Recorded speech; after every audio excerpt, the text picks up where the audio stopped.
আমজনতা দলের সদস্য সচিব তারেক রহমানকে অনশন ভেঙে পুনর্বিবেচনার আবেদন দিতে বলেছে নির্বাচন কমিশন। রবিবার নির্বাচন ভবনে এক ব্রিফিংয়ে সাংবাদিকদের প্রশ্নের জবাবে কথা বলেন ইসি সচিব আখতার আহমেদ। এর আগে আমজনতা দলের তারেক রহমানের অনশনের সাথে সংহতি জানাতে এসে বিএনপি নেতা ইশরাক হোসেন ইসিকে রাজনৈতিক দলগুলোর নিবন্ধনের বিষয়ে পুনর্মূল্যায়নের আহ্বান জানান। বিজলি কেবলসের স্কিন কোটেড ইনসুলেশন আগুন প্রতিরোধী। বিজলি কেবলস, নিরাপদ আজীবন। নিবন্ধনের দাবিতে আমরণ অনশনে আমজনতা দলের সদস্য সচিব তারেক রহমান। রবিবার আগারগাঁওয়ের নির্বাচন ভবনের সামনে তার সঙ্গে সাক্ষাৎ করেন বিএনপি নেতা ইশরাক হোসেন।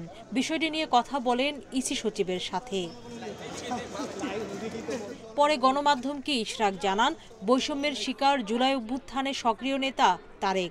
আইনগতভাবে অযোগ্য হয়নি তার আমজনতার দল।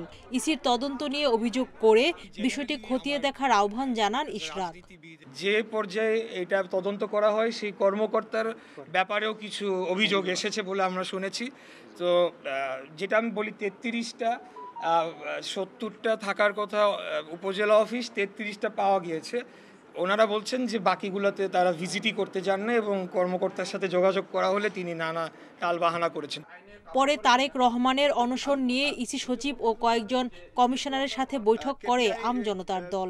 ব্রিফিংয়ে সচিব জানান, নিবন্ধনের জন্য পুনর্বিবেচনার আবেদন করতেই পারে আমজনতার দল। অ্যাপিল করতে পারেন এবং ঘাটতি যেগুলো আছেন সেগুলো পূরণ করে দিতে পারেন। নিশ্চয়ই ওনারা সবিবেচনায় নেবেন এবং এই অনশন আমি আন্তরিকভাবে আবেদন করব যেন এই অনশন ভঙ্গ করে আমাদেরকে আইনগতভাবে জিনিসটা সুরাহার দিকে নিয়ে যাবেন। ইসি সচিব জানান, 18 নভেম্বর উদ্বোধন হবে প্রবাসী ভোটারদের জন্য অ্যাপ পোস্টাল ভোট বিডি। চূড়ান্ত ভোটার তালিকা প্রকাশ করব। সুলতানা জাহান মিতু, ইন্ডিপেন্ডেন্ট নিউজ, ঢাকা।